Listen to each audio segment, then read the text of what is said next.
joining us. And so typical in Washington, we were supposed to start at 9:30, so we've moved it already back to 9:37.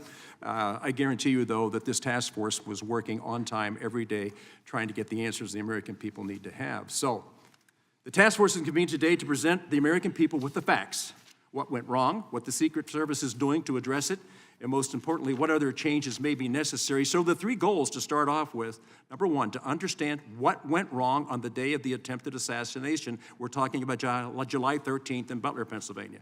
To ensure accountability and to prevent such an agency failure from ever happening again. That is a tough task because we don't know what the future holds for us. On July 13th in Butler, Pennsylvania, and then again on September 15th in West Palm Beach, Florida, President-elect Trump was the subject of two separate assassination attempts.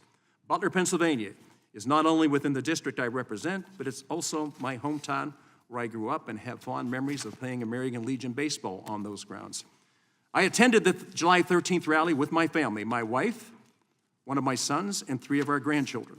The assassination attempt of President-elect that day has left its mark on our community and those that were in attendance that day.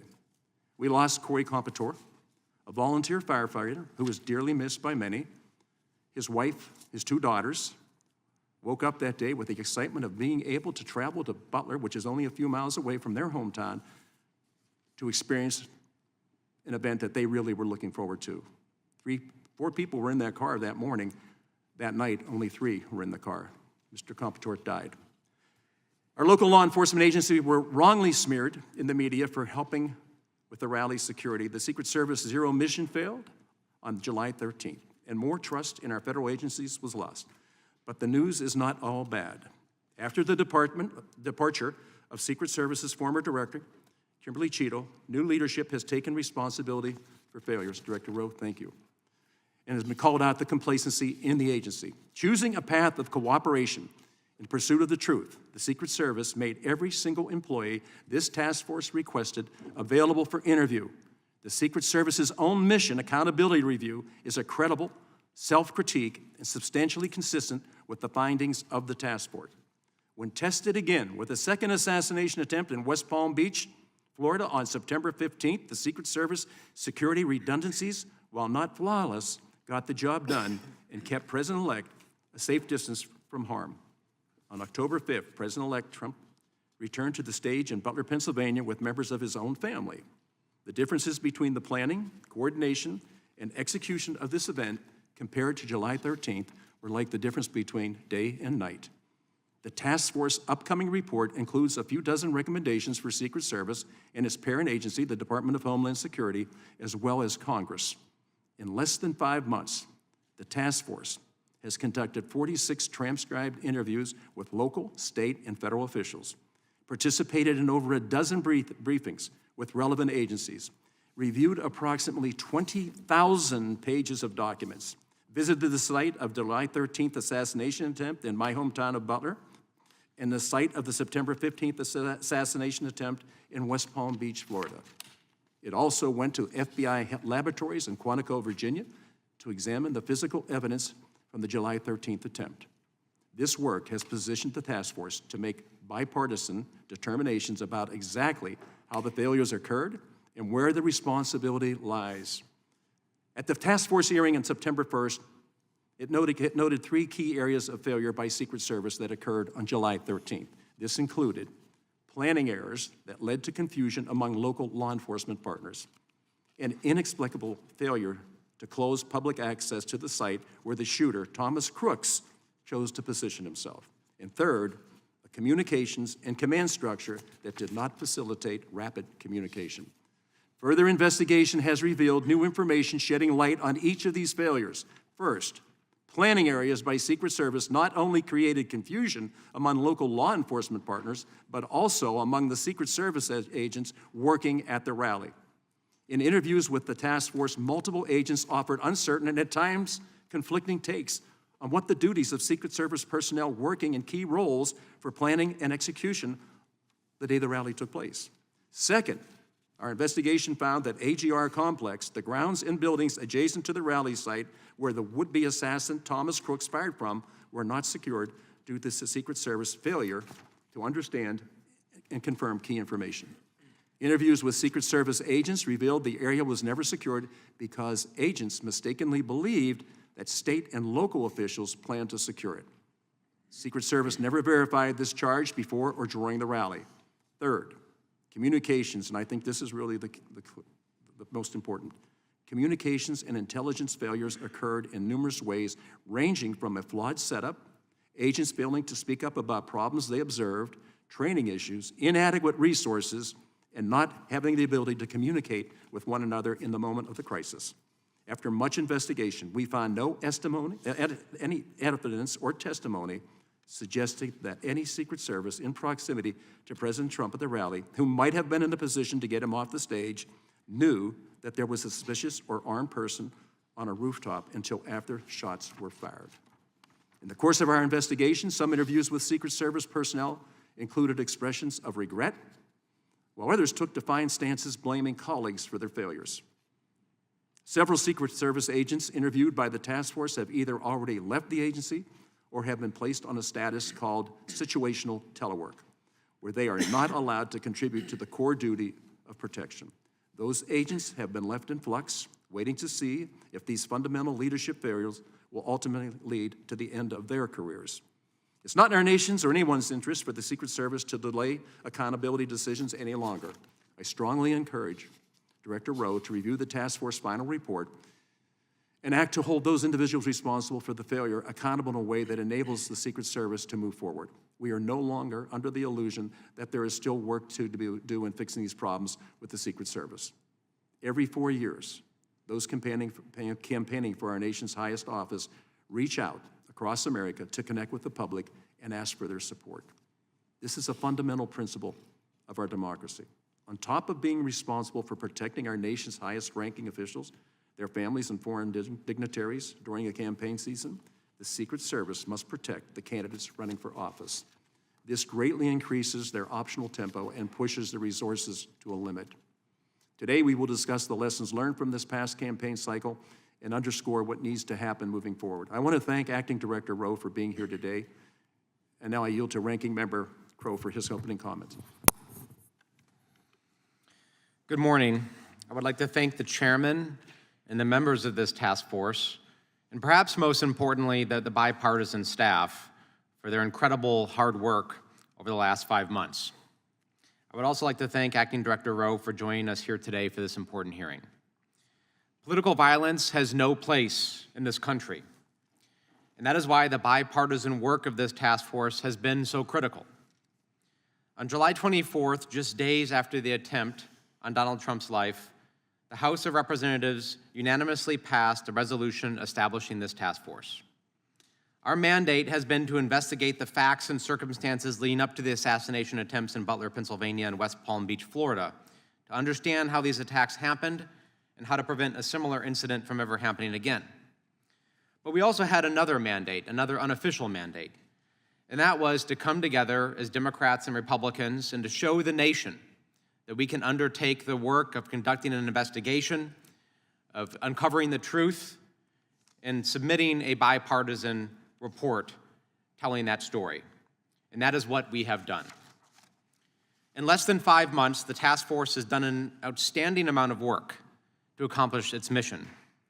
We received numerous briefings with federal agencies, including the Secret Service, the FBI, and ATF, visited the site of the first assassination attempt in Butler, Pennsylvania, and the site of the second attempt in West Palm Beach, Florida, held 46 transcribed interviews with federal, state, and local law enforcement officials, reviewed more than 18,000 pages of documents in response to requests for information to federal, state, and local law enforcement agencies, published an initial interim report laying out the task force's initial findings to ensure the American people remained updated on our work, held a public hearing with local and state law enforcement officials and former Secret Service agent who provided additional understanding of what went wrong in Butler. We visited the FBI laboratory in Quantico, Virginia to review evidence from July 13th, and today we are holding our final hearing with Secret Service Acting Director Rowe, which will be immediately followed by a business meeting to approve our final report. Although we received more cooperation from some federal agencies than others, we have been able to firmly establish the facts leading up to and on the days of both assassination attempts, and to make recommendations that will help prevent a tragedy like the one in Butler from happening again. We have also critically worked in an overwhelmingly bipartisan manner to ensure that the American people have the answers they deserve. I am proud of this process and the work that we have done. Again, I would like to thank the members of this task force for their diligence, cooperation, and dedication to stopping political violence in the United States in its tracks. I look forward to a productive conversation today with Acting Director Rowe about what the Secret Service and Congress can continue to do to protect our nation's most senior leaders. Thank you, Mr. Chairman. I yield back. Thank you, Mr. Crow. I do. I want to just take a moment before we ask the director to swear in. I think when we look at what we were able to do, 13 members of Congress, right? 7 Republicans and 6 Democrats. We never identified as what our politics were about or what party we belonged to. What we identified as a group that was going to try to get the answers to restore the faith and trust and confidence that the American people have to have, not only in this institution, but us. And the other thing is, you've already mentioned it, 30 staff members have worked tirelessly since that creation. And while we weren't able to be here because we're in primaries and we're in general elections and we're running all over the country, they never left. They stayed and they did all the work. So I can't tell you how proud I am of this group. They're the ones that should get all the credit. We get the chance to sit here. We'll take the blame, but I think I'd rather take the blame and give others the credit for the success. So let's go ahead and move forward. But I want to thank the staff, everybody that's here today. You guys did one heck of a job. Thank you for your dedication. Now we're going to introduce our witness. Today we are joined by Mr. Ronald L. Rowe, Jr., Acting Director, U.S. Secret Service. Director, we appreciate you being here today.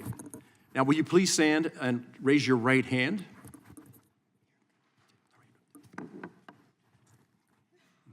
Do you solemnly swear or affirm that the testimony that you are about to give is the truth, the whole truth, and nothing but the truth, so help you God?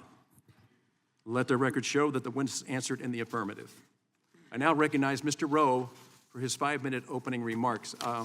Director, I think we've talked about this. We're going to be flexible on the time. Thank you, Mr. Chairman. Good morning, Chairman Kelly, Ranking Member Crowe, and distinguished members of the task force. I appreciate the efforts of this task force, and I thank you for the opportunity to appear before you today.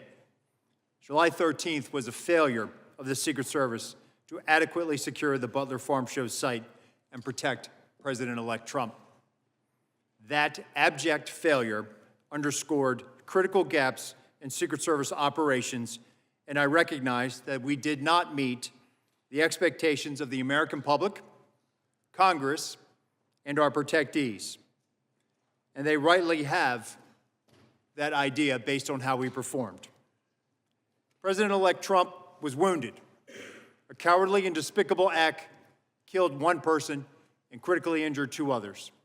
And I join you and all Americans in condemning the horrific assault on President-elect Trump, Corey Comparator, James Copenhaver, and David Dutch. And I extend my deepest sympathies to the Comparator family. Since becoming acting director, I've worked tirelessly to address what I believe are shared goals with the task force, to understand what went wrong on the day of the attempted assassination, to ensure accountability, to prevent such a failure from ever happening again. The recently completed mission assurance inquiry thoroughly investigated the specific actions and inactions that led to the assassination attempt. 4 areas of deficiencies were identified: communications, protective advance processes, command and control processes, and coordination with external entities. The mission assurance inquiry identified failures by multiple employees that warrant disciplinary action. The quality of the advance work and preparation for the Butler Farm Show visit absolutely did not meet the expected standards of this agency. Let me be clear. There will be accountability, and that accountability is occurring. It is an extensive review that requires time to ensure due process. And the pace of this process, quite frankly, it does frustrate me. But it is essential that we recognize the gravity of our failure. I personally carry the weight of knowing that we almost lost a protectee, and our failure cost a father and husband his life. I have reflected extensively on the agency's substandard performance during the advance for the Butler rally. I have implemented numerous systemic and strategic changes to prevent these failures from ever happening again. It has been my singular focus to bring much-needed reform to the Secret Service, to be an agent of change, to challenge previous assumptions, and while doing so, also ensuring that the brave men and women of the Secret Service have the resources, leadership, and assets that they need to be successful in carrying out our protective mission. A full list of actions is itemized in my prepared testimony, but these changes have included providing the highest levels of Secret Service protection to President-elect Trump throughout the remainder of the presidential campaign, expanding the use of unmanned aerial systems for aerial observation at venues, expanding the use of counter-unmanned aerial systems technologies to mitigate the use of a UAS as a kinetic attack vector, expanding the use of ballistic countermeasures at Secret Service-protected campaign sites, a directive to mandate unified command in a singular location for all protective sites, something that was not done on July 13th in Butler. We are operating in a heightened threat environment with expanding protection requirements, and this requires a shift in the Secret Service's levels of protection, readiness, and sustainability. The paradigm shift focuses on elevating protection, prioritizing training, strengthening our workforce, and increasing accountability. The elevation of protective operations ties directly to how the work performed by special agents in the field directly relates to our protective mission. The field officers serve a critical role in everything we do operationally, to include protection, protective intelligence investigations, and enforcement operations, among many other important responsibilities. Recognizing how operationally integrated that field offices are, I am directing an organizational change to shift the Office of Investigations to the Office of Field Operations. This is not simply a semantic change. Establishing the Office of Field Operations is an opportunity to reset our thinking and perspective about the role field offices play in protection, and to enhance our operational effectiveness by better leveraging field offices to support, enable, and inform protection and protective activities. It is also my intention to reconstitute the Secret Service's culture such that training is routine and expected. That was how it was done when I was operational in the Presidential Protective Division, and somehow along the way, we became disproportionately operational in comparison to time allocated for training. As I have publicly stated, the Secret Service historically has had to manage its operations by doing more with less. That is not consistent with achieving a no-fail mission. And since becoming acting director, I've made it my priority to eliminate the do more with less mindset, which has had a long-term degrading effect on our workforce and our protective operations. The Secret Service is making progress on this thanks to Congress. The continuing resolution, which was passed in September, appropriated additional funding to the Secret Service in FY 2025 to support immediate requirements associated with protective operations. I greatly appreciate the efforts of Congress and numerous staff members in making that supplemental a reality. The world is a dangerous place. The responsibilities of the Secret Service are critical to the national security of the United States. It is important that decision makers fully recognize and appreciate the vital role and significance of the Secret Service in our nation's security. The terrorist, the nation-state actor, the sniper, the lone wolf gunman, they must be lucky once. But the men and women of the Secret Service must be perfect every time. That may not be fair, but that's the world in which we operate in. Thankfully, Congress has responded to the immediate challenges facing the Secret Service, and for that we are grateful. Our agency is not defined by one failure, but by our ability to learn from mistakes, to hold ourselves accountable, then learn, evolve, and continue striving for excellence. After the failure of July 13th, the dedicated men and women of the Secret Service rose to the occasion. In the face of immense pressure and adversity, they answered a call to duty with unwavering resolve. And I want to express my gratitude for the extraordinary dedication and hard work of our special agents, uniformed division officers, mission support personnel. They all persevered when the demands of the mission surpassed anything they or their families have ever been asked to take on. Their commitment to the mission, even under such challenging circumstances, is nothing short of inspiring. I am truly honored to serve alongside such a remarkable group of individuals. Mr. Chairman, I will submit the remainder of my statement for the record, and I look forward to answering the questions of this committee. Thank you. Thank you, Director Rowe. I'm now going to recognize myself for 5 minutes. First of all, I want to thank you for your testimony. Of all the areas the Secret Service reviewed after July 13th, what do you think was the most concerning failure of that day, looking back on it? And had you been the one developing the game plan, what different moves would you have made strategically to ensure that it was a safe and secure area? So I think what is glaring to me is the failure to recognize the significance of the AGR building, to recognize the significance of proximity to what was perceived to be the middle perimeter of the site. The lack of recognizing that, the failure to effectively communicate, as you stated, and some of the findings of the task force, to effectively communicate to local law enforcement that we need to have uniformed presence out here, that we shouldn't have people that close, unscreened, on the curtilage of our site, not having better line of sight mitigation, having something scrim along that fence line that was to the 3 o'clock, having uniformed law enforcement presence out there, having special attention measures by those law enforcement officers. That, to me, is glaring. And those are basic tenets, fundamentals of what advance teams are supposed to identify. They are supposed to identify hazards, risks, and then mitigate those risks effectively, either by using law enforcement and coordinating assets, or taking matters and making sure that it is mitigated and that risk is taken out of play. We did not do that on the 13th. Post-July 13th, there was a renewed focus on that, making sure that supervisors were engaged, that we provided assets, that we had enabling UAS, platforms in the air.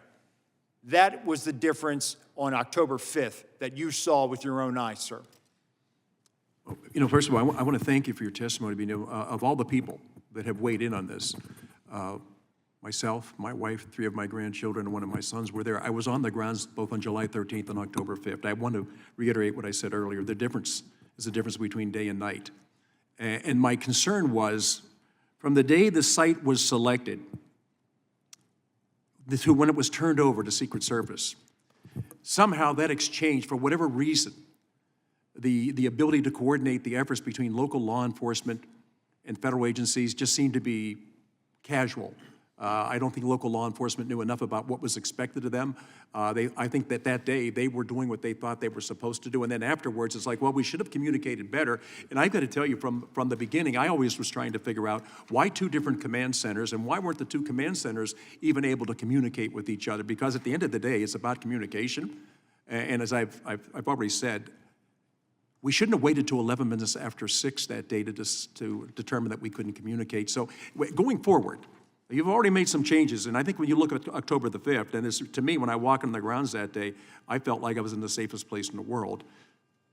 The awareness of that, when you look back at it, and you were not in charge at that time on July 13th, but afterwards, the attention to detail that you put into effect on October the 5th, if you can share with us what we should do going forward, is there a protocol? Is there an ability to communicate? Is there an ability then to draw not only the federal agencies in, but also local agencies, because you can't cover the whole thing by yourselves. You just don't have enough personnel, you don't have enough assets.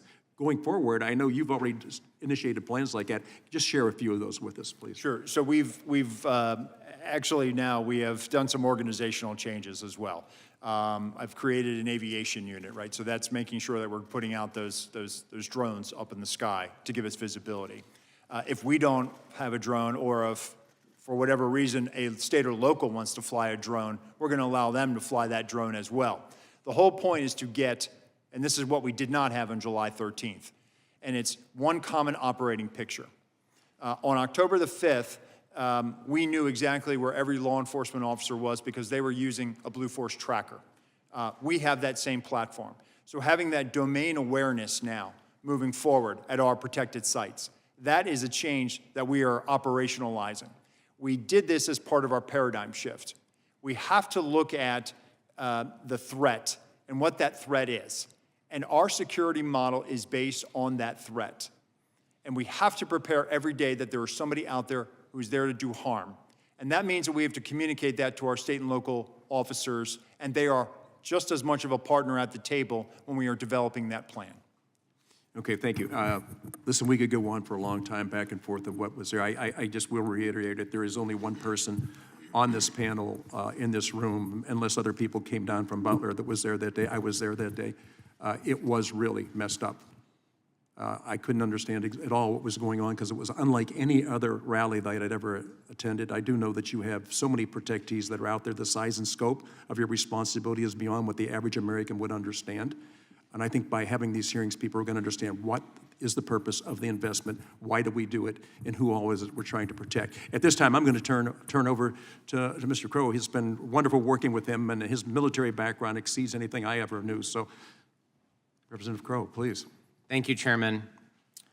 Acting Director, I wanted to actually pick up on that last line of questioning about the lack of a common operational picture and your reference to a Blue Force tracker. I mean, Blue Force trackers is something that I used a lot when I was a ranger in the military, because what we know is that when you're operating in a complex environment and you have multiple levels of agencies, you have local, state, federal, DOD assets, folks who don't always necessarily train and work together, but they're thrown together for a task force or a specific mission. And they're sometimes operating across vast distances and different geography, that common operational picture, right? One place where all communications flow, where there's unified command, where everyone can see where everyone else is, they can share information in real time, that is essential, right? In Afghanistan, for example, that's what we had. We were oftentimes working with FBI, intelligence agencies, different countries across hundreds of kilometers in instances, but we had a platform, an actual physical platform that served as a virtual command post. So it doesn't matter where you were or who you were, you could look at that and see where everybody else was and share information. And it's just wild to me that in 2024, our nation's premier law enforcement agency on July 13th was using text messages on their personal cell phones, literally sending emails in some cases to deliver real-time information, and scribbling messages on paper and not using a system. So it's good to hear that you've implemented that in part on October 5th and going forward, but can you tell me, are you looking into more advanced systems and platforms that I know exist on the DoD side? I know DoD has these. Are you looking into these? Are you developing this? And can you commit today to pursuing and implementing that level of technology? I will commit to that, Ranking Member, and we are actually looking at this. The whole basis of giving that domain awareness and superiority is exactly what you just described. And what my experience as a National Special Security Event coordinator in 2016, I was a coordinator for the RNC in Cleveland. When the Secret Service goes into planning for a National Special Security Event, we do this. We do exactly what it's called a multi-agency coordinating center. We have an incident log. We have a Blue Force tracker. We know where our partners are. We should be able to do this, and we can do this on a smaller scale. And so I've taken entities, for example, our radio operations. I've taken them out of a line of business directorate, and I've put them more closely aligned to an operational entity. And that same operational entity, our technical security division, they also handle our cameras, our sensors, our aviation. So it's all about making sure that we're looking at things in DoD world, and we rely heavily on DoD for a lot of our overseas operations. And so they are already down the road with a lot of stuff, and we are leveraging those partnerships and leveraging some of the other commercially available off-the-shelf stuff that's available right now, that is FedRAMP, that we can bring it inside our system. We are doing that work right now, and there's about 2 or 3 different systems that we're looking at right now, and one of them is a DoD system. Thank you. The last question I wanted to address was this issue of culture. And I'm struck by the fact that there were numerous things that occurred on July 13th, and I'll just list some examples. One was the counter UAS operator did not have formal training on that system, and when it didn't operate, they just simply went without it being raised to anyone else's awareness. And the agent responsible for emplacing the counter sniper team placed the team that had responsibility for the sector that included the AGR rooftop, which is where the gunman fired from, placed it in a location where there was a tree blocking substantial portions of that rooftop, yet nobody said anything. When I was in the Army, there was this culture and expectation that when you were on a mission or in a training range, that anybody could say something at any time if they saw a safety risk. It's the old adage, if you see something, say something, right? So a private could stop a training mission or even a real mission if there was a life and safety issue. Commercial pilots have the same thing, that if you're in the cockpit, anybody can say, hey, there's a problem to the captain or stop something from happening. I'm struck by the lack of that culture on July 13th, that if you're a counter sniper and you've been placed in a position that actually doesn't allow you to see entire sectors of the position that you're responsible for, why aren't people saying something? And it happened on numerous occasions. So can you speak to that culture and how you change that culture so that folks speak up and everybody's empowered to make necessary changes on the spot if they need to? Sure. So first it starts with training, a retraining, right? A re-education of folks. We have to do that. Secondly, we also have to make sure that we are more regularly doing hot washes, after actions on this. So one of the organizational changes, I've directed the Office of Protective Operations to initiate and stand up almost an auditing capability, to regularly send out folks to evaluate how we're doing, and also share findings with our Office of Training. What we don't want to do is we want people to understand, hey, we want to get better. We're not here to take punitive action against people just to gig you for something. No, we want to make the mission better. We want to do that. We do this, again, in our National Special Security Event construct. It's in policy that coordinator has to do an after-action report. We do some of these things informally, but we have to do this regularly. We have to do after-action reports, and we have to retrain our folks to say, it's okay to see something and say, hey, wait a minute, why don't we have that hallway covered? I will tell you that my time as a full-time agent on the President's detail, that was the culture. I don't know where we lost that. But you were always empowered. If there was 31 poststanders on that site, there were 31 different site agents. And you had a shared collective responsibility, exactly what you're talking about, for the integrity of that site. We have to get back to that. And I think training, which touches everything from the cradle of your career all the way to the end of your career, training is where we need to make that investment. Thank you. I couldn't agree more and appreciate that answer. I yield back. Thank you. Now recognize Representative Joyce from Ohio for 5 minutes of questions. Thank you, Chairman Kelly. And first, I'd be remiss if I didn't thank you for your,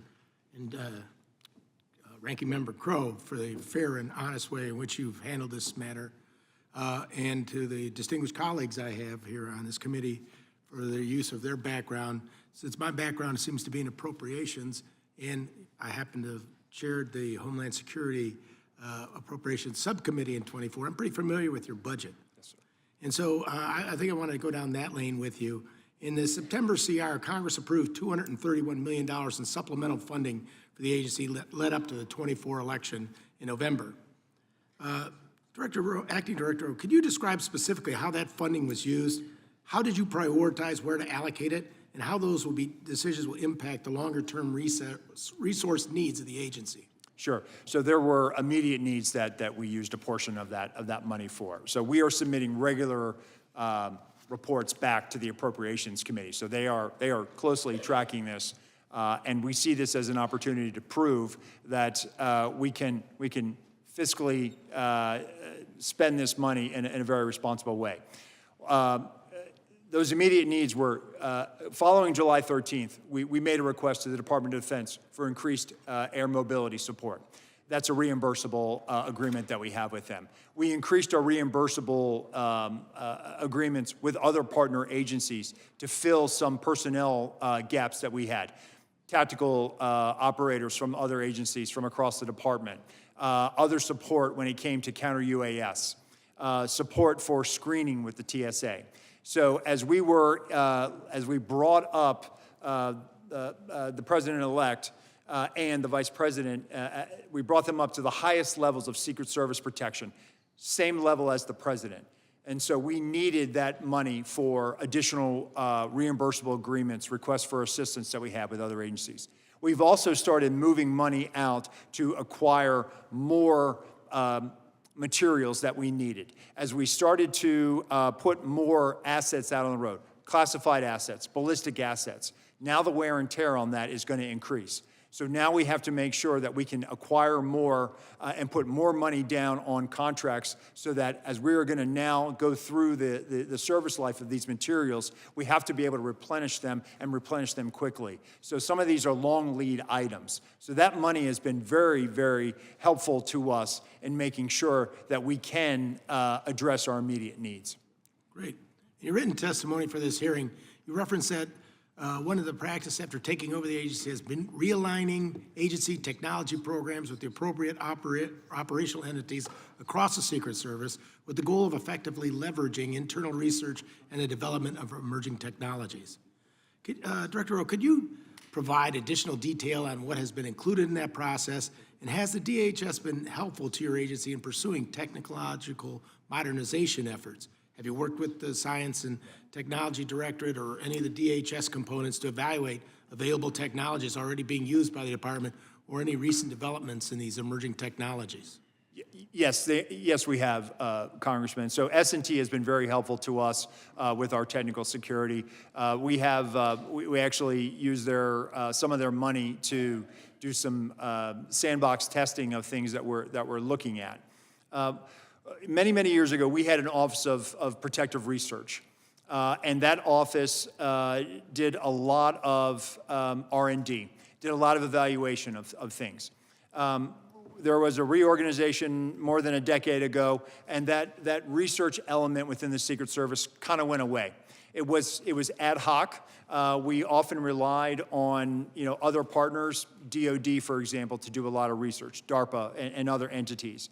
One of the things that I wanted to do was to create our own in-house ability to do applied research so that we are working with other agencies formally, like S&T, like DARPA, like others in the military that are operationalizing a lot of technologies. And so one of the things that we've done, and one of the things I'm trying to do is put the secret back in the Secret Service, but there's been media coverage of this, so I'll talk about it. Right now at Mar-a-Lago, we've started using a sensor array, an autonomous robot that's out there walking the seawall right now. It has a sensor package. We will use it at sites. We've started using it. And those are the types of technologies that have been out there, that have been in DoD world for years. We need to start leveraging those resources. And so the use of the autonomous canines down there right now is just one example of that. I'm glad to hear that. I was disheartened to hear with some of the things that were brought up before about the failure of communication. I thought after 9/11 we cured that and we'd have uniform platforms and all law enforcement, especially at activities such as the ones that Secret Service are involved in, are in communication all the time. So I'm glad to know that you're at least using these funds to try to progress the integrity of your communication systems network-wide. Thank you. Yield back. Thank you, Mr. Joyce. Also I recognize right now Representative Correa from California for 5 minutes. Thank you, Mr. Chairman. I want to thank you and our ranking member, Crow, for holding these important hearings today. And Director Rowe, I want to thank you for the good job you've done in the very limited time that you've had being where you're at. I want to talk a little bit, sir, about culture, morale, and turnover. When you think about the Secret Service, you're talking about the elite, the best of the best. We've all watched those movies on TV. Secret Service agents take bullets for candidates. You're kind of the guardians of democracy. You make sure that it's the votes, the voters, and not an assassin's bullet that determine the outcome of elections in this country. And yet we hear that agents are demoralized, overworked, exhausted. 2022, 2023, largest turnover in decades in the Secret Service. And today, 60% of your agents have less than 10 years experience. 30% of your agents have less than 5 years experience. You got a short runway here to get up and running. How can we make Secret Service officers proud again? Get their morale up again. All of us have heard about those crazy parties in Colombia and other places that are really not deserving of a Secret Service reputation. How do we turn that ship around, sir? Yes, sir. So we actually have really turned the tide on our hiring. I will tell you, our applications are up. The one thing that— I want to say that's not only your problem, because we've stepped up, given you $231 million in the latest CR. So what else can we do? How can we fix this? Yeah.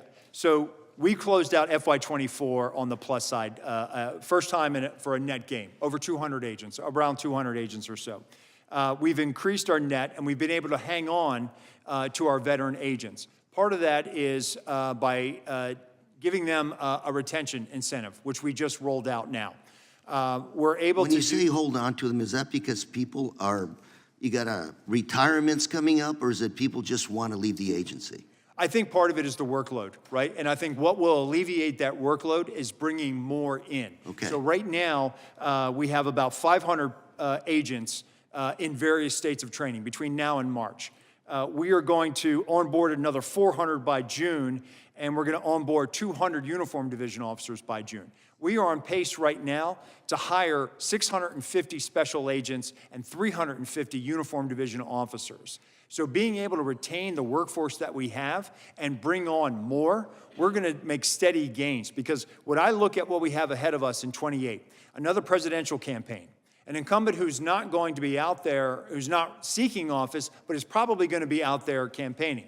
It's going to be a tough year in 28. I need to ramp up. The spirit, the core. Mm-hmm.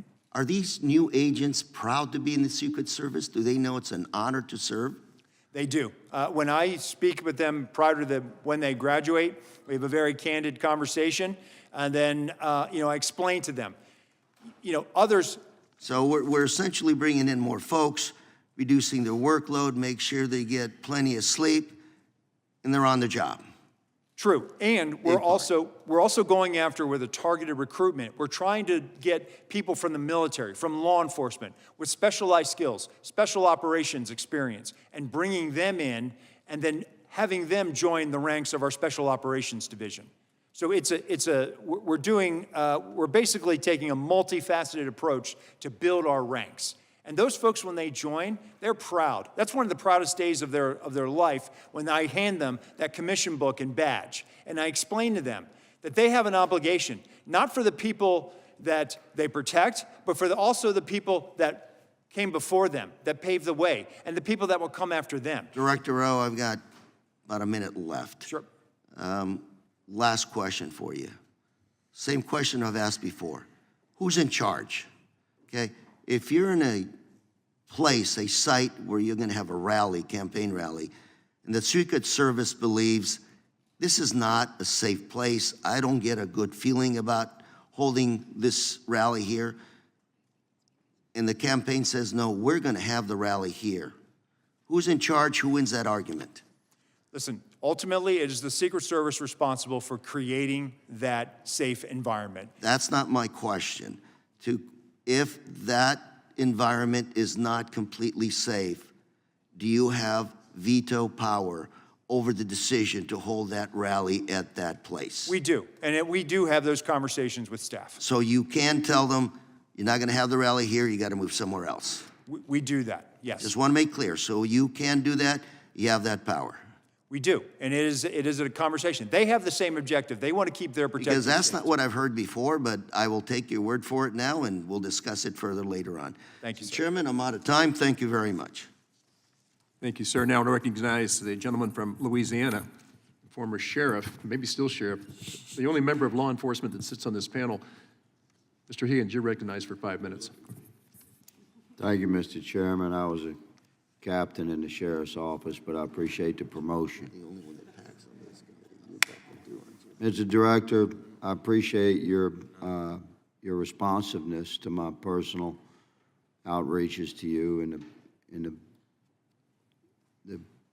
months that we've looked into this. You have been accessible, and you helped me with some ballistics investigations that I was working on. You helped me personally, and over the course of the last several months, I've come to have a high degree of confidence that you are very focused on making the necessary adjustments to culture and policy and technology capabilities within the Secret Service in order to mitigate against threat at a heightened level as we move deeper into the 21st century.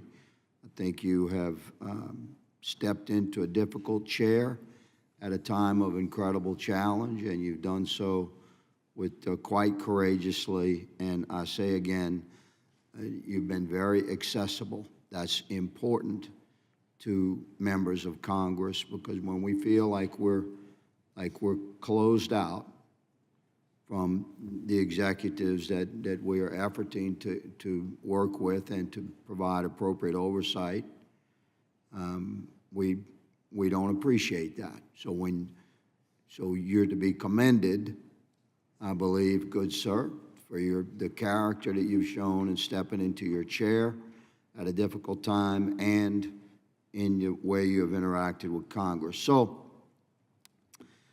you stated that we are, quote, living in a state of heightened threat. I agree, and I would ask you to compare that to how we balance that with freedom as it relates to the Secret Service's particular mission of protecting protectees or VIPs. We do not expect nor want to live in a prison state.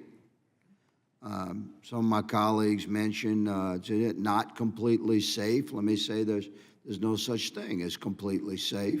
You have to mitigate against threat. And you mentioned 2 levels of failure. I'm going to ask you to address one of them, which I concur with. You mentioned the AGR building proximity and communications failures. So I'm going to shift to communications failures on J13 and ask you to address what you have done to respond to the failure to deliver local radios as provided by Butler County ESU, set aside for the Secret Service that were never retrieved. You had isolated assets on rooftops that had no direct radio communication other than the delay through their command post and their cell phones, but it would have been very easy for them to have a local radio up on the roof. That didn't happen. That cost seconds and impacted the results of the entire day. So what have you done to address that? So we've implemented a PACE, primary, alternate, contingency, and emergency, and also making sure that, for example, the snipers, our counter snipers and local snipers are actually co-located. So that's to cut down on that, to make sure that they are standing next to each other so that there is clarity of communication between them. And then also, if exchanging radios and making sure that we have their radio and can hear what they say in clear communications. Yes, sir. So sharing radios was part of your pre-mission plan for Butler on J13. So the failure to execute the pre-mission plan is impacted us here. You actually had the planning in place, but it wasn't executed on that day. We would see that. A reasonable man would see that as a failure of on-site leadership to follow through with the agreed-to plan. How are you addressing that within the culture and the policies of the Secret Service to make certain that something like that does not happen again? And I'll yield the remainder of my time for your answer.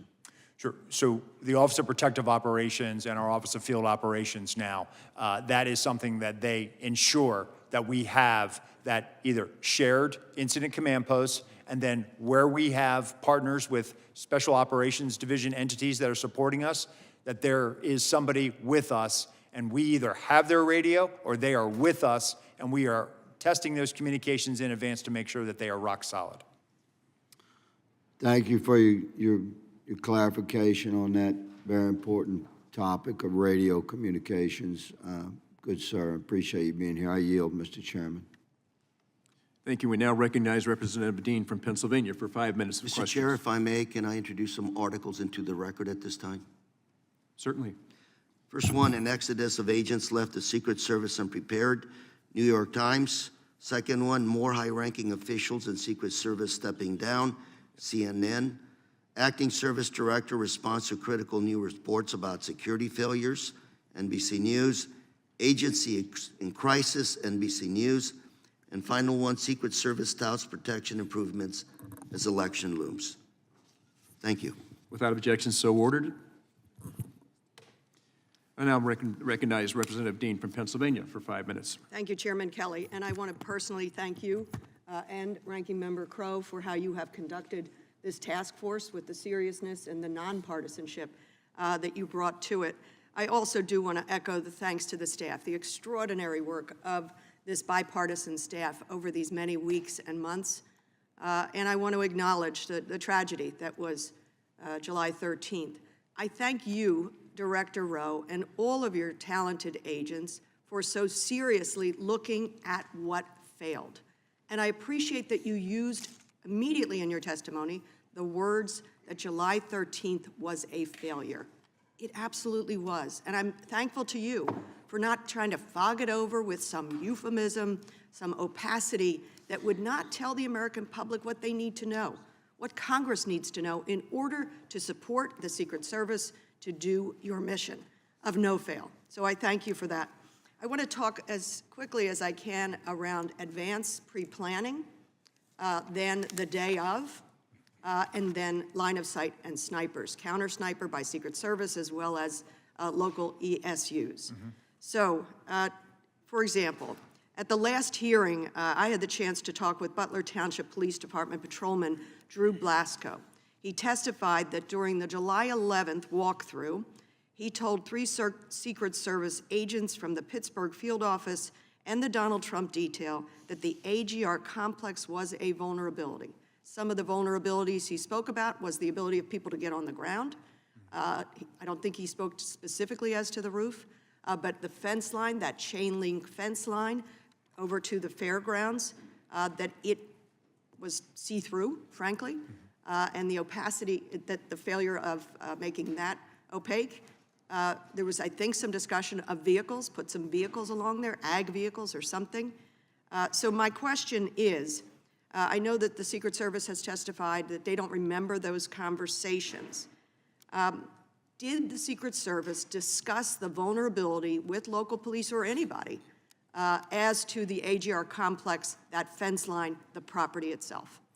Congresswoman, what I can tell you is based on what my mission assurance inquiry has found is I cannot find a written communication where the AGR building was discussed. To me, that is glaring. That's a problem. it should have been identified. When I traveled there Excuse me, I'm testing. a day after I was named as the acting, and as I'm walking around, and when I went up on the roof, and I'm looking at the proximity to the site, I was taken aback by the fact that that was not secured. So my answer to you is I don't have a written record of that. And so in the future, would those kinds of vulnerabilities be written down? I mean, they can be verbaled, but at some point, somebody should be taking notes, and that leads me to my second set of questions, which is the day of. What happens when Secret Service comes to the site and they see these vulnerabilities, that transparent fence line, a property completely unprotected, so that people could walk through, get closer to the stage, to the president, than those who had to wait in line to go through magnetometers? Who is in charge when you get on the property to say, we got a problem over here on the left-hand side? Yes. So we are clarifying the policy about who is in charge. And the current policy states that the advance team is responsible under the direction of the field office SAC. That's in policy, that they are supposed to identify risks and mitigate them. But is there sort of a tick-tock where you say, okay, we're on the property, that we've got the president coming in, and have we checked all the boxes in terms of the protection of this space? As a good site agent, you should be there when the site is being built, things are being placed, and then if things are not where they should be or where you thought they should be, it should be escalated up to the detail second supervisor who arrives ahead of the protectee, or there is a mechanism. It was not exercised in this situation. Okay, and then I know my time's running out. Two quick things. The failure to coordinate with Butler and Beaver ESUs, the emergency services units. One was up on a rooftop across the way, the other inside the AGR building. That's a baffling miscommunication to me, a failure of direction for them. And I want to end with this, which is where I began. When Ranking Member Crowe and Chairman Kelly separately called me about serving on this task force, I was struck by the final thing that the chairman said to me in terms of our mission here. It is, of course, to identify the failures, to identify what Congress can do to strengthen the resources you need. But it is ultimately to make sure we can restore faith in institutions as essential as the Secret Service. So that is our ultimate mission here. And of course, to protect lives. The fact that we lost Mr. Comparator, 2 others grievously injured, others traumatized, unable to, with joy, go participate in our political system without fear of violence against candidates, protectees, or themselves. We have to restore faith in institutions like yours. And with that, I yield back. Thank you, Ms. Dean. I'm now going to recognize the Chairman of Homeland Security, Representative Green, for 5 minutes. Thank you, Chairman Kelly, and I want to commend you and the Ranking Member Crowe and the task force staff for the hard work that they put into investigating this critical security failure that led to the assassination attempt that wounded President Trump and 2 rally attendees in Butler and tragically took the life of Corey Comparator. The Secret Service has a zero-fail mission. July 13th was the closest that a would-be assassin has come to killing a current or former president since 1981. President-elect Trump escaped death by millimeters. As this task force has discovered in the course of its thorough investigation, critical errors in the planning and the operations for the July 13th rally allowed a lone gunman to open fire at President Trump and rally attendees. These security failures reveal the need for significant reform at both the tactical and agency-wide level to correct these vulnerabilities and enhance the Secret Service's ability to carry out its protective mission. I do want to thank the acting director. Right after the first attempt at Butler, I think that next Monday, the Committee on Homeland Security was standing on the site. And at that point, the then director had never even been to the site. I'm not sure she ever got to the site before resigning. But within a day of what happened in Florida, you were there. So I appreciate the delta in leadership there. We appreciate the hard work and bravery of the men and women of the Secret Service who have served tirelessly during a busy election season, and it is our hope that this investigation leads to a Secret Service that is stronger and better prepared for its mission. Obviously, the biggest failure, you brought it up, was the AGR building, the failure to the line of sight issues that were related to that. What's specific to that failure, the miss of that risk? I mean, that a basic training private in the infantry would know about 360-degree security. What specifically have you done to make sure that never happens again? Yes, sir. So one, with this paradigm shift, going with the threat model and looking at the fact that we have to be able to provide the highest levels of protection to any of our protectees based on that threat. That means that we bring the full resources of what the Secret Service has. Our Special Operations Division operators, which consists of our counter snipers, our counter assault team members, and other members, and other entities within the SOD. So by shifting this paradigm to making sure that those assets are available so that when site agents are out there, they actually they don't have this, well, I'll never request this because it's not going to get approved. No, actually, what I'm telling you, if you have a vulnerability that you've identified, make the request, because we are gearing up now to put everything we have to keep all of our protectees safe, because we have to be based on mitigating a threat. You know, it seems almost to me like it was lackadaisical. I mean, it's hard to fathom that someone would say, we don't need to cover this. You know, and the communications issues with the local law enforcement, I asked the question when they came before the committee recently, when everybody showed up on the day, was there a check-in? And there were law enforcement agencies that had never even talked to Secret Service that day. I mean, these are really basic things. And you would think they would know to do those kinds of things. So it speaks of apathy or complacency that is really unacceptable in an organization like the Secret Service. You know, one of my questions to you is, you know, the level of the failure. It seems unfathomable.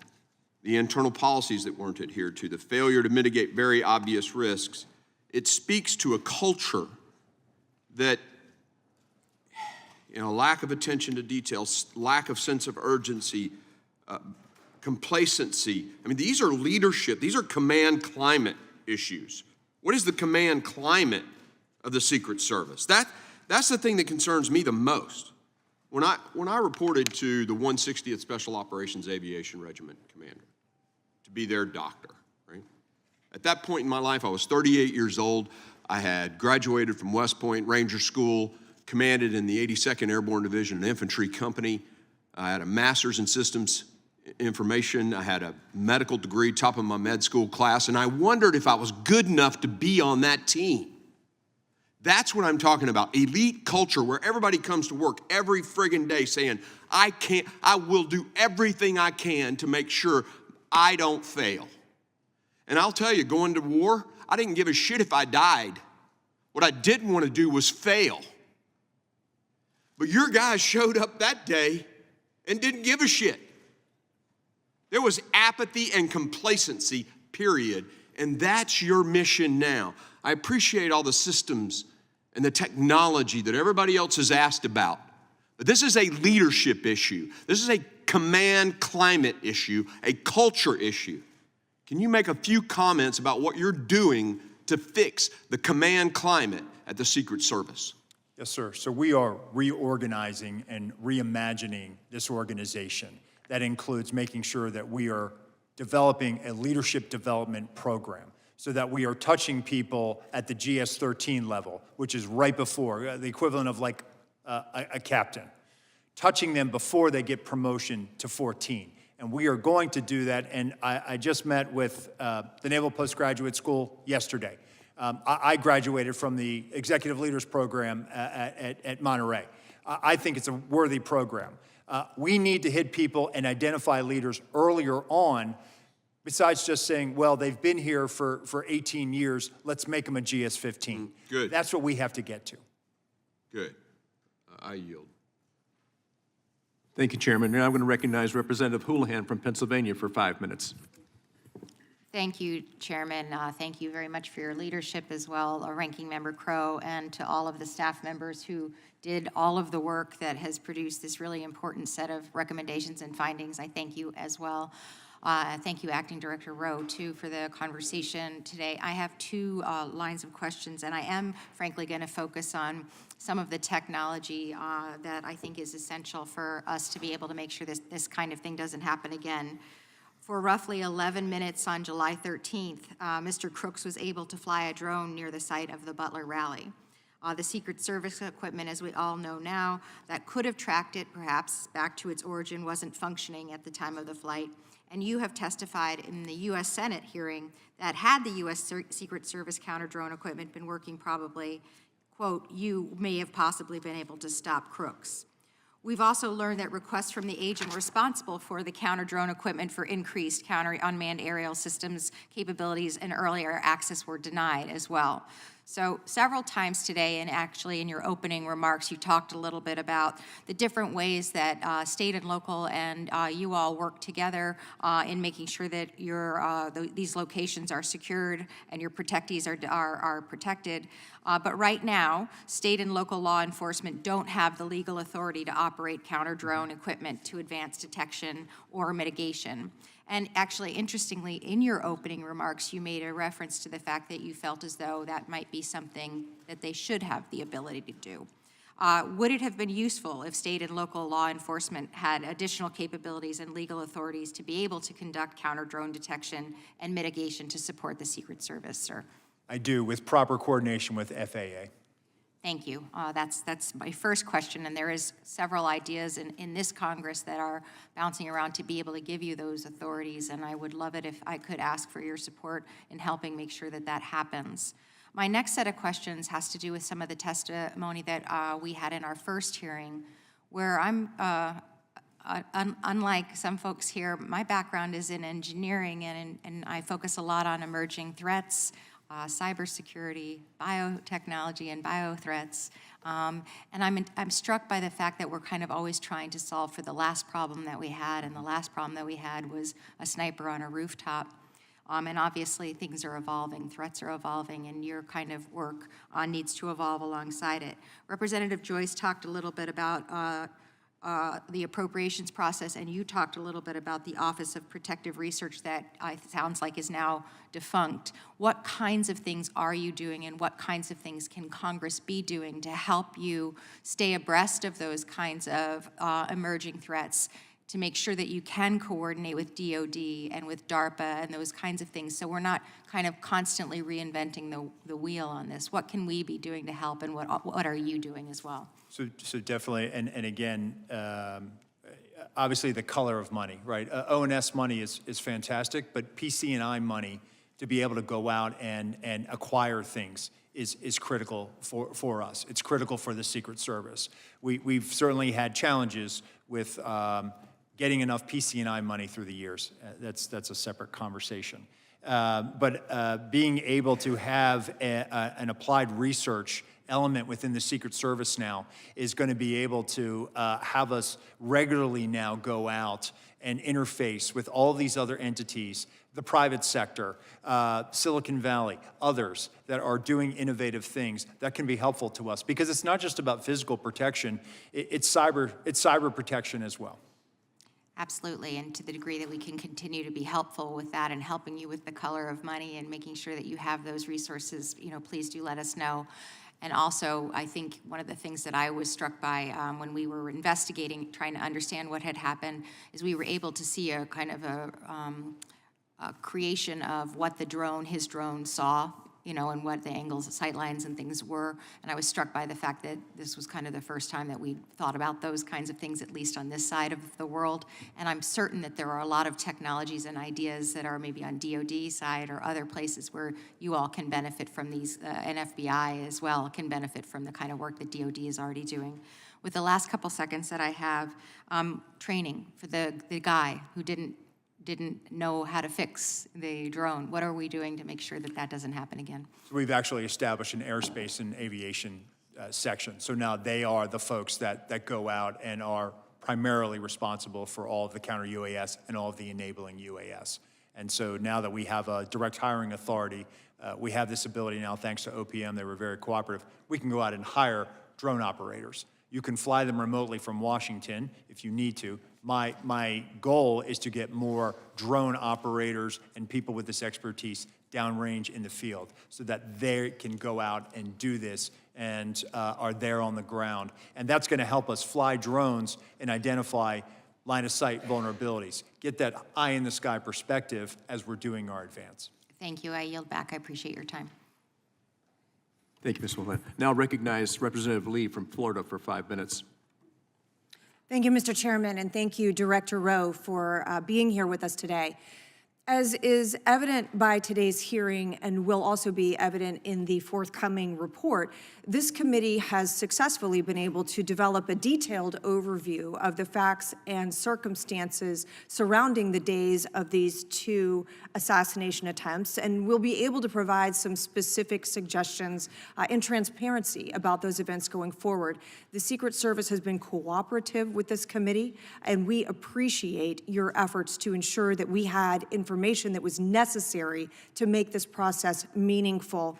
And we've received a lot of information from you that help inform what is needed with respect to resources, technology, and training.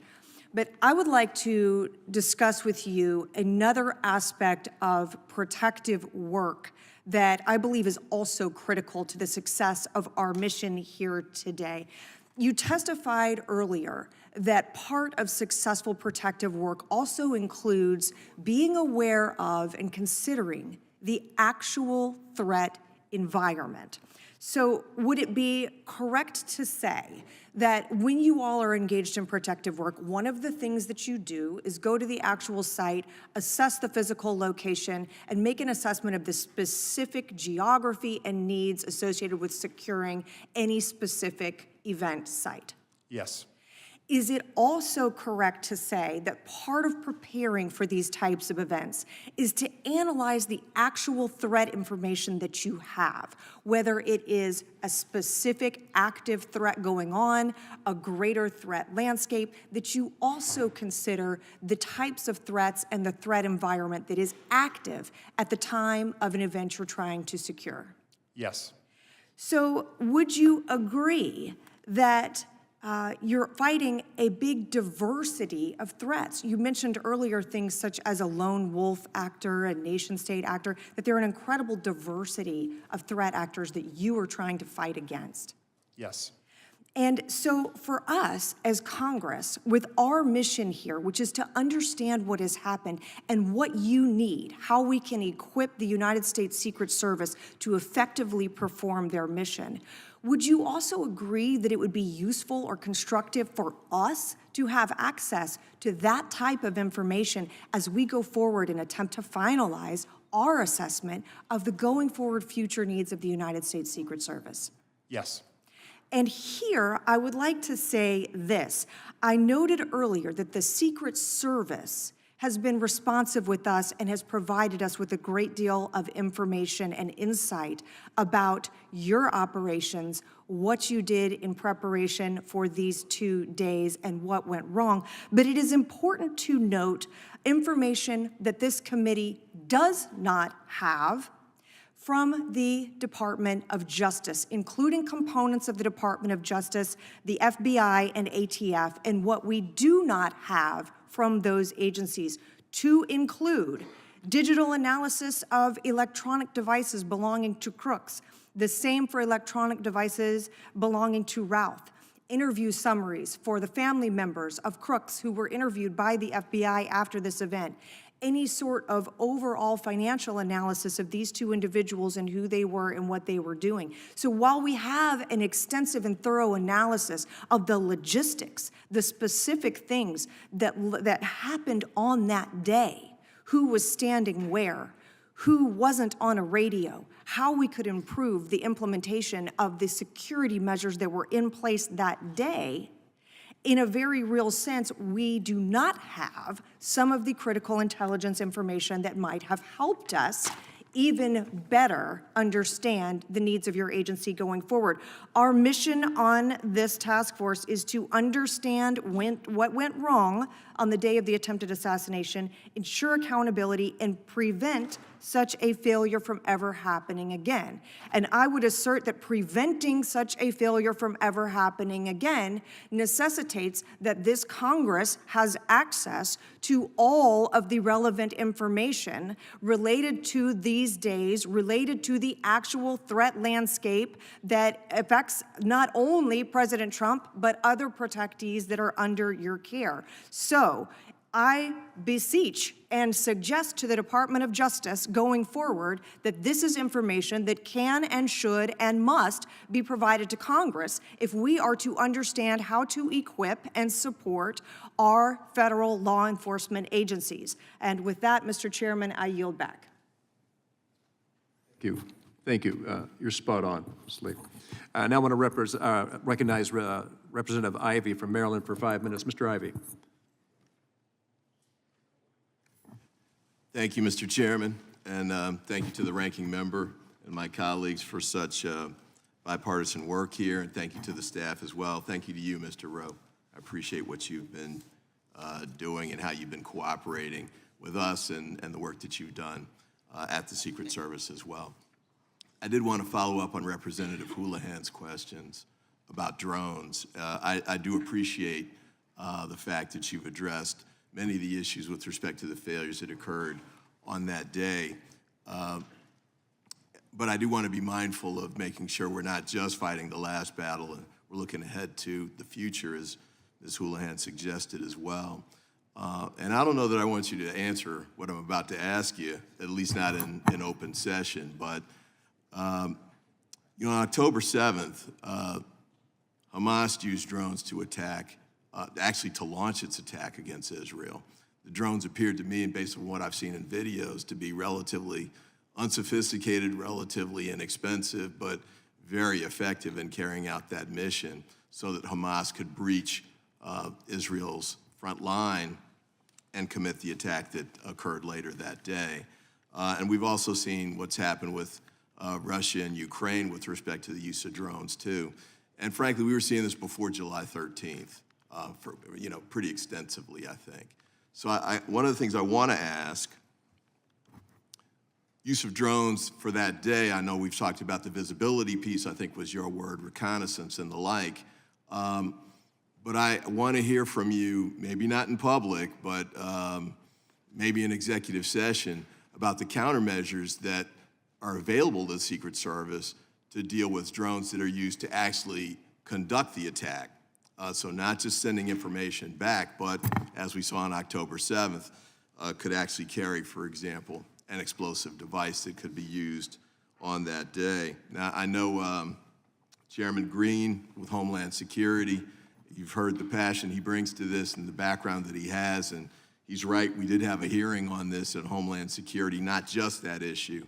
And I know this task force dissolves, I think at the end of next week, but I'm hoping that we'll carry forward with this issue, and there are others too. I want to ask you quickly about the radio communications piece, because I know that wasn't, at least some of it wasn't recorded, which surprised me as a local prosecutor, federal prosecutor. The police recorded almost all of their radio communications just as a matter of course. And that was useful to us from a couple of standpoints. One was for prosecution of cases.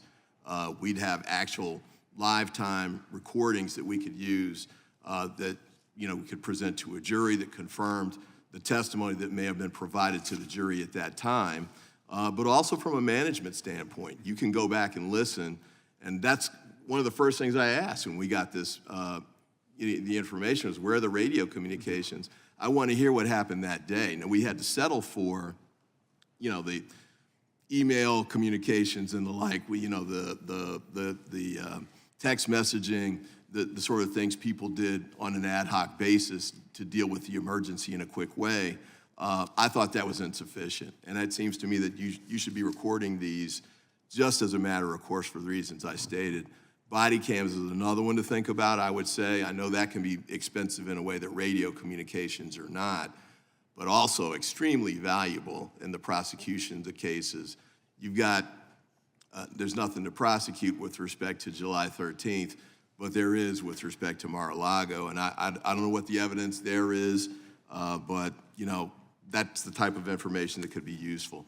And then with my last minute, I wanted to pick up on what Representative Lee raised a moment ago. This isn't really to you, actually. This is to my former colleagues at the Department of Justice. I recognize that in ongoing criminal investigations, there's a reluctance to turn over information too soon because it can undermine the investigation. You can tip off defendants and targets and the like. So you want to be careful about that, and I understand that. But I must say, too, that there's some information that we didn't get, and she outlined some of that, that didn't seem to be connected to an ongoing criminal investigation, and I thought that we should have had access to that.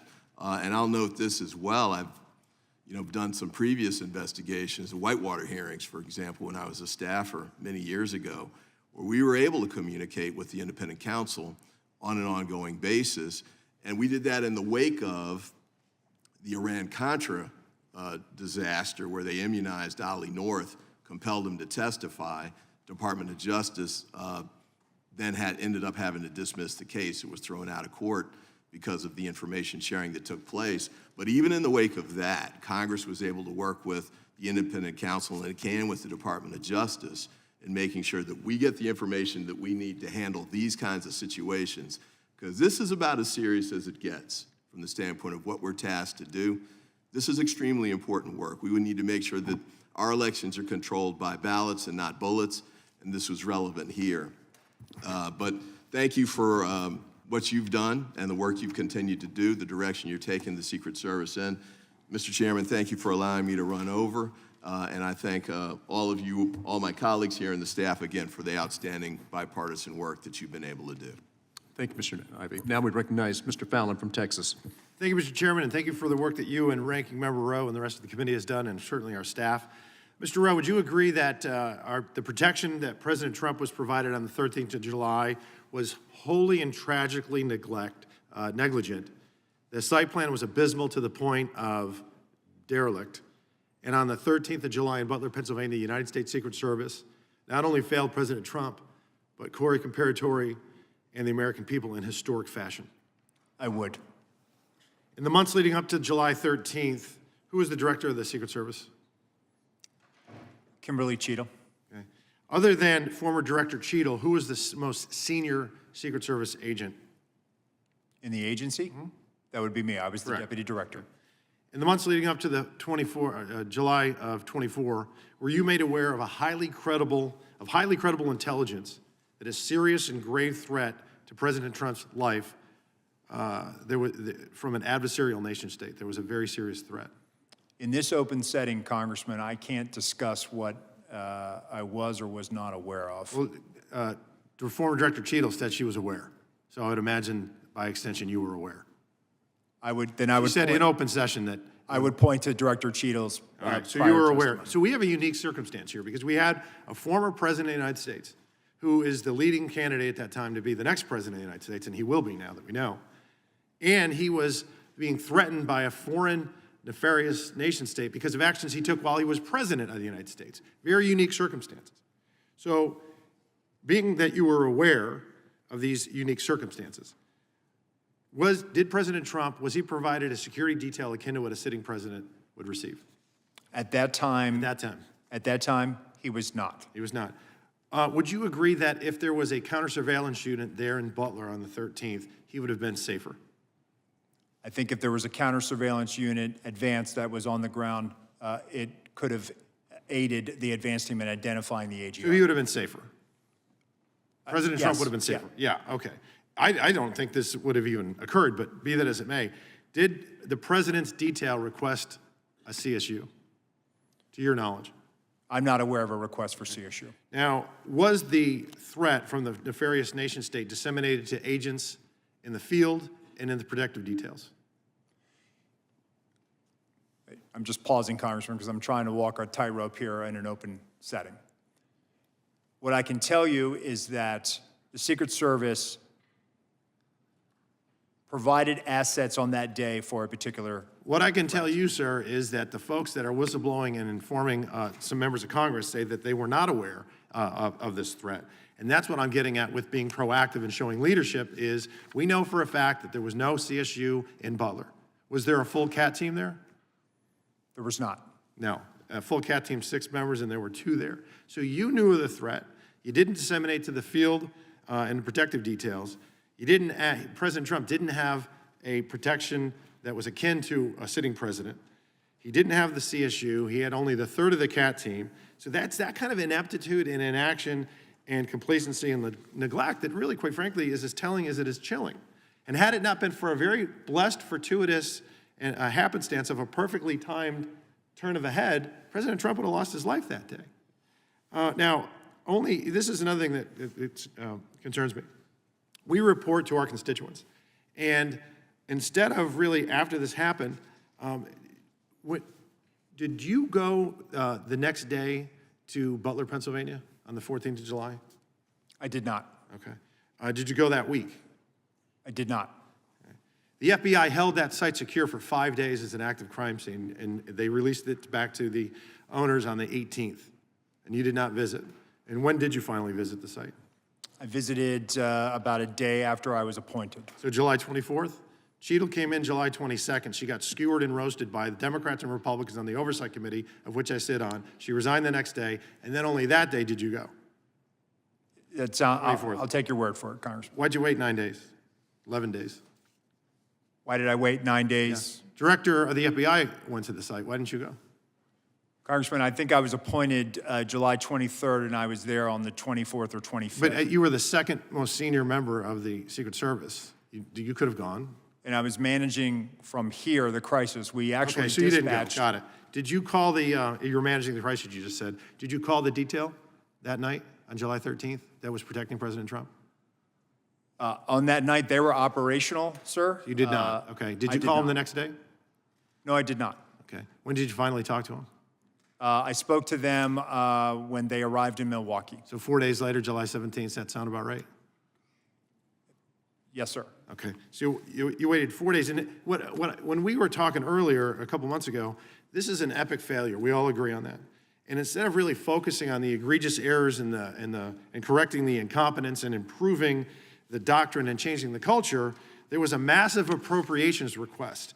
We know that you have 8,000 employees. We know that they have a $3.1 billion budget, and you asked for $2 billion additional dollars.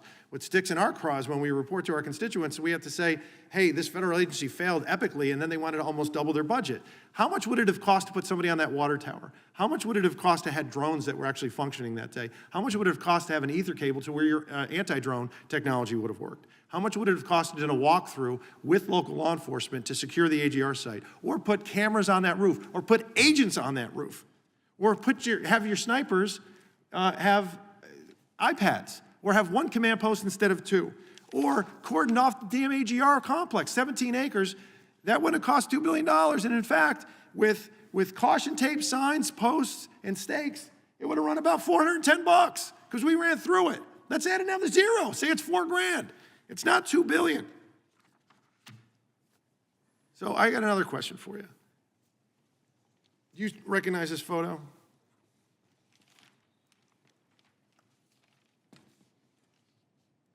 Yes, sir, I do. Okay. Was that the remembrance of September 11th? It was. Was it in New York? It was at Ground Zero. Okay. Who's usually at an event like this closest to the President of the United States, security-wise? The SAC of the detail. Special agent in charge of the detail. Were you the special agent in charge of the detail that day? Actually, let me address this. Could you please, staff, leave that? Oh, no, leave that one up with the circle around me. Thank you. So actually, Congressman, what you're not seeing is the SAC of the detail out of the picture's view. And that is the day where we remember the more than 3,000 people that have died on 9/11. I actually responded to Ground Zero. I was there going through the ashes of the World Trade Center.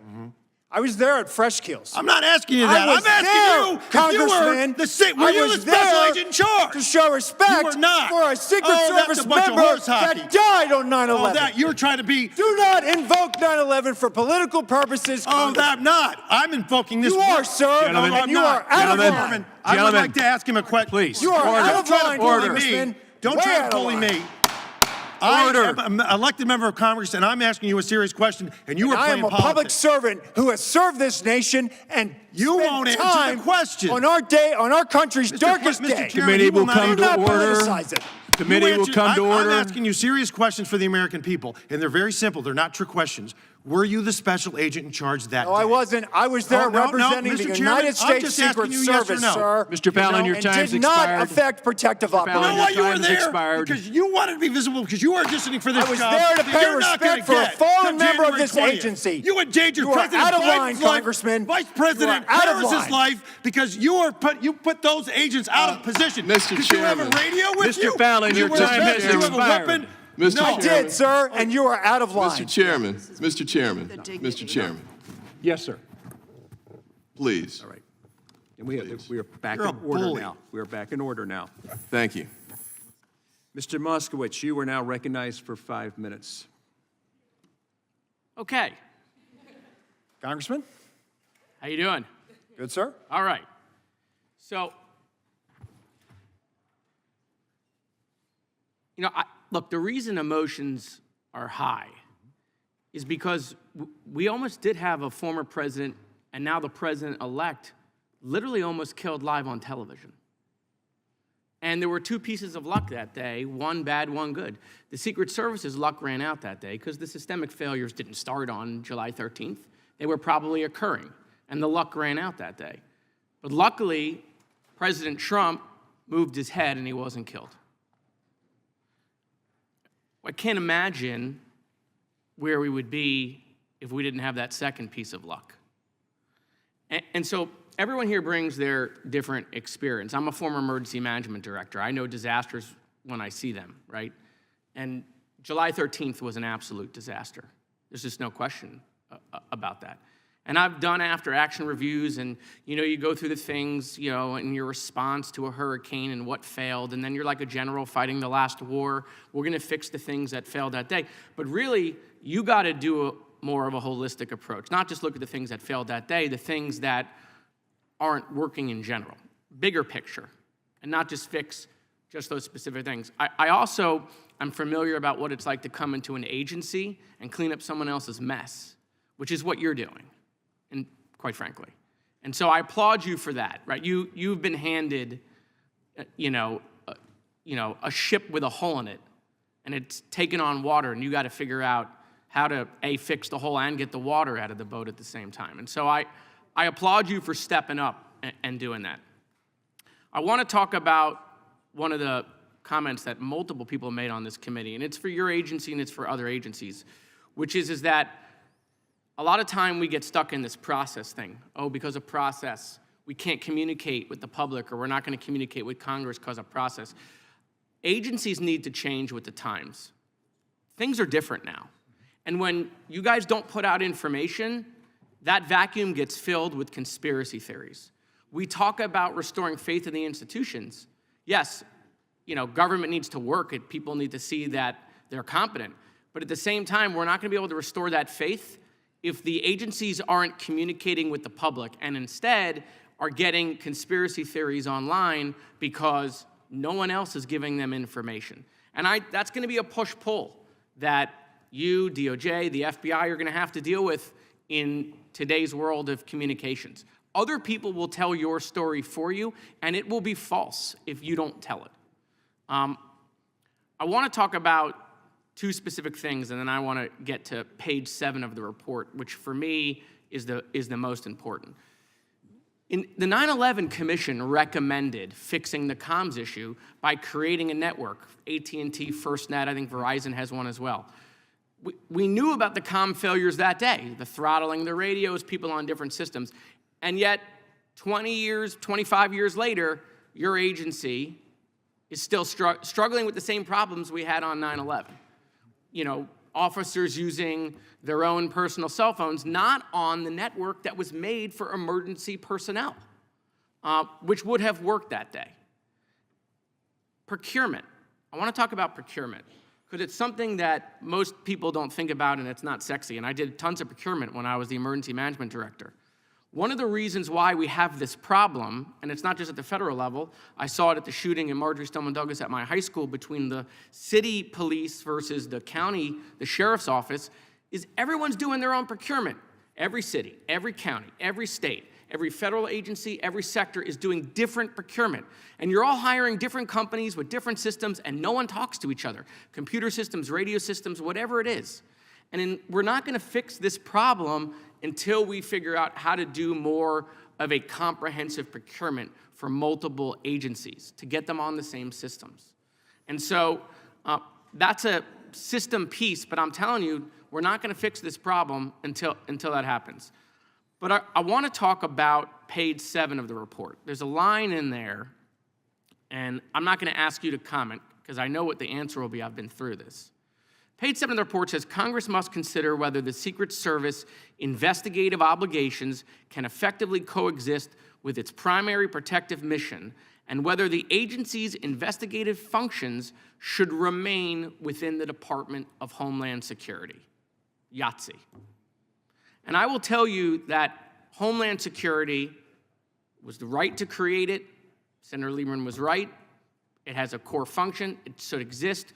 We need to foster communication between our agencies, but I would surmise that the Department of Homeland Security has become too big.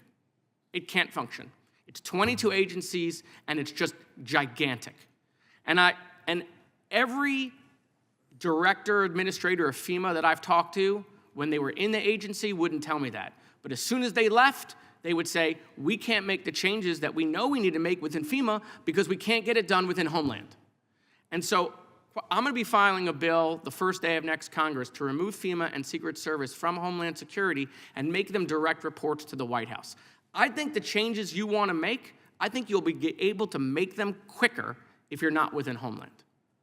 And so if we really want to talk about having our agencies respond faster, having our agencies fix these problems that didn't just exist on July 3rd, probably existed a year ago, 2 years ago, 3 years ago, 5 years ago, we have to be serious about breaking up Homeland Security.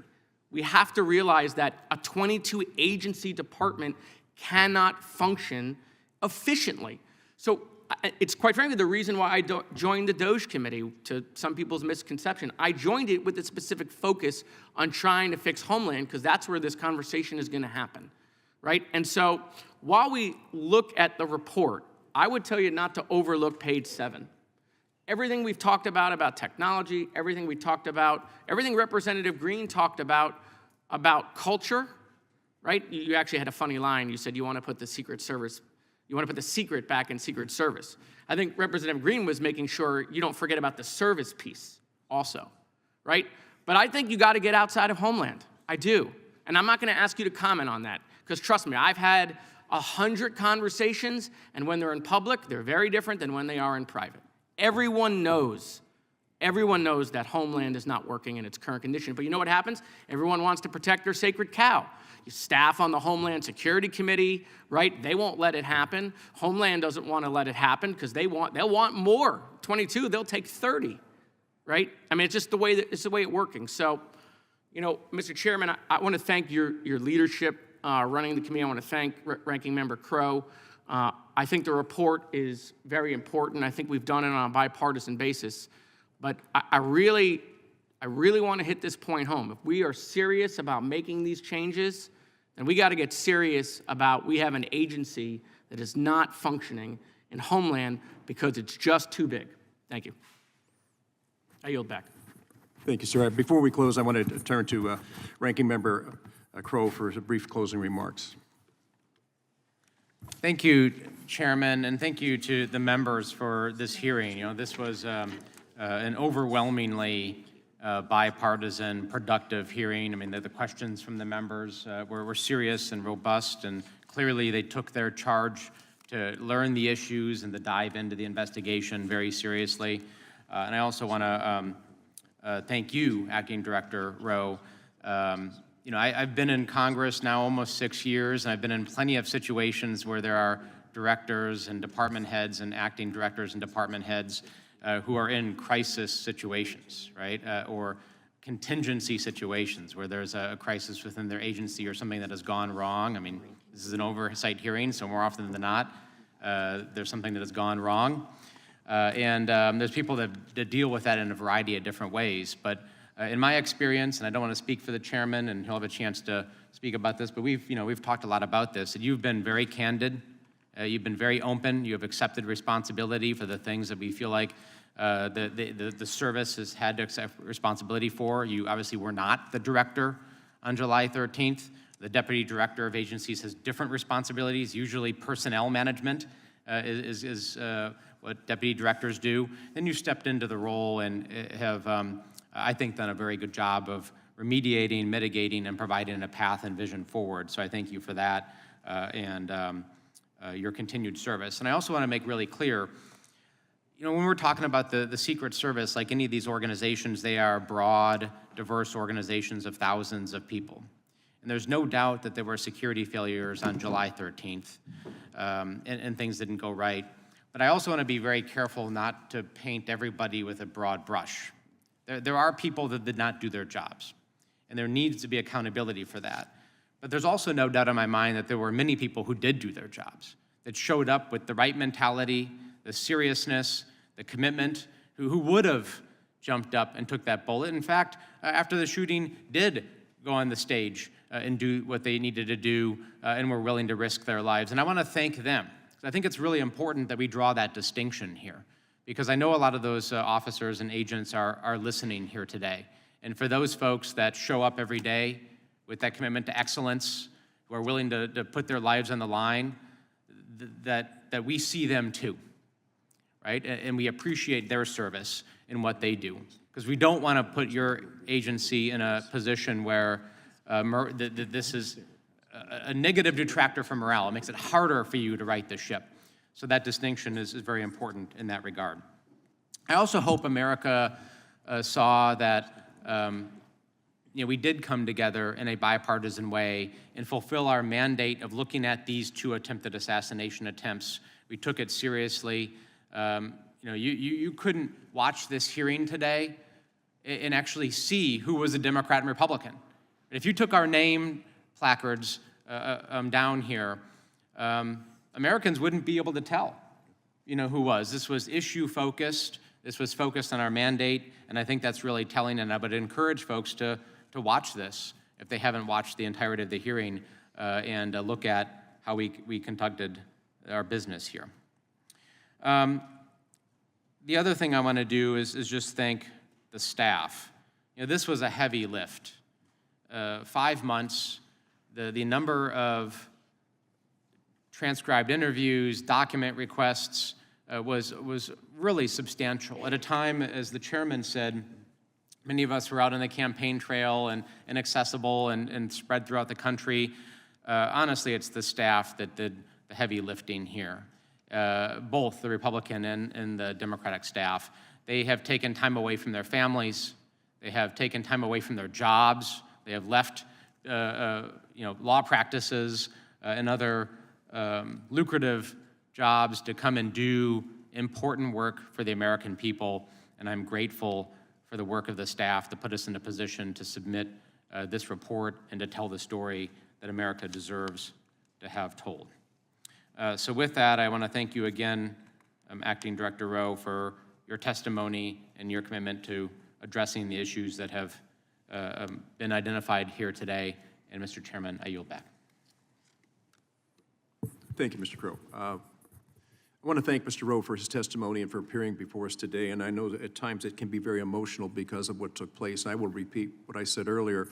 I was about 60 feet away from the president when he put his hand to his head and went down, and as the shots were ringing out, my main concern was, oh my gosh, they just shot the president. But I couldn't find my wife, I couldn't find my oldest son, and I couldn't find 3 of my grandchildren where they were supposed to be. They were not put where they were supposed to be that day. They were left to wander someplace else, which I'll never understand. Look, it's a very emotional very much the thing. We can talk through these things and be very orderly about it, or we can look at what happened that day and say, and I think I got this feeling from the captain, Captain Higgins. When you look at the history of the United States, there are certain things that are always going to stand out. I will just tell you this about my hometown of Butler, Pennsylvania. It was once recognized as the birthplace of the Jeep. It is now recognized as the location where the attempted assassination of Donald Trump took place. So it's overshadowed everything else that that town was ever known for and what they're so proud of and how wounded they were that day. And I will say this again, I've said it before, local law enforcement was the first direction that fingers were pointed, that these local law enforcement guys, gosh, they just didn't do their job. They didn't do their job. I know them personally. I know how deeply wounded they were by that. And I think that we have to understand these are real people doing real things in real time. So when I'm out shopping, people come up to me and say, you know what happened that day? I said, well, you know, I have a pretty good idea. They said, well, let me tell you my version. And they tell me their version. I said, that's interesting. So where were you on the grounds that day? They said, well, I actually wasn't there. Now, why do people come up with these conspiracy theories? They come up with conspiracy theories because they don't get answers at the time they're needed. And I think that what we're trying to do, and I got to tell you, this is not a red committee or a blue committee. This is truly a red, white, and blue committee. And I will defy anybody to look at any of the members that are sitting up here today and say, I've seen this guy before in action. I know who he is. He's on Fox every night, or he's on CNN, whatever the hell people get on. Excuse me. I know we're not supposed to use any language like that. Chairman Green, I know that it's a very emotional thing for you, too. So it isn't a funny issue, and it's something that does bring out the best of us and the worst in us. So whenever Jason and I first talked, and we were, and Miss Lee mentioned this, we were given three goals. There was threefold. Understand what went wrong on the day of the attempted assassination, ensure accountability, and to prevent such an agency failure from ever happening again. I know when I first talked to Representative Clay, he said, you can never guarantee that it will never happen again. And the longer I've worked with him, and I would encourage all of you to, if you can, draw up on your phones the captain when he's speaking, when he's in Louisiana. You will get the full force of who this man is and what he firmly believes and what his mission in life is. So you can be very animated. I'm amazed at how you operate today because you stick with it. But I would encourage anybody, go to that and please look at it and then tell me, wow, this guy's dedicated to that. So look, we're gonna adjourn here in a minute, but without objection, members have 5 days to submit additional materials and written questions for witnesses to the chair, which will be forwarded to the witness. And we ask the witness to please respond promptly. This has been an interesting time, and I know we're supposed to close, but I think that because Jace hit on it, the efforts and the time and the dedication that this team has put into this is incredible. I'm not talking about members because, as you know, we had an election coming up, but these members never left here. They spent hour after hour after hour, thousands and thousands of pages, written testimony. It is incredible what took place, but you'll never see that because that's not the headline. The headline is we had a really dedicated group of patriots who said, I will step out of my normal life, and for the next 4 months, I will dedicate myself to getting the answers that the American people need to have from the very first. We are suffering from a lack of confidence, trust, and faith in our government. If we can't do these things and bring it back out and go to the American people, we know you had questions, we've got you the answers. That was our whole purpose in doing this. And so I look back at it, and I'm going to mention this. At the end of that day, my brother lives at the end of the runway, by the way, on those fields. My 9-year-old grandson, Charles, said to me, Grandpa, why would anybody try to kill President Trump? I said, Charles, I can't answer that question. He said, they must be crazy. This was a 9-year-old, and people asked me, what was the effect on your grandchildren? I said, I got to tell you, as their grandfather, I'm appalled that they ever had to see that. As a member of Congress, it strengthened my resolve that, you know what, we can go beyond this. we can be better than anybody imagined we could be, and we can accept the fact that we failed that day, and understand that everybody on this panel had one goal and one goal only, and that was to restore the faith and trust and confidence that the American people need to have in our agency. So I want to note that the task force will hold its business meeting following the conclusion of this hearing, and we will adjourn the hearing and reset the room for the business meeting. We're going to take 15 minutes, so I think it's drifted a little bit beyond. I said 11:50. What? Okay, 11:50. We'll reconvene. Again, I want to thank Director. Thanks for being here. I know this is a difficult position to be in. Thank you. Thank you, sir. Without objection, the task force stands adjourned.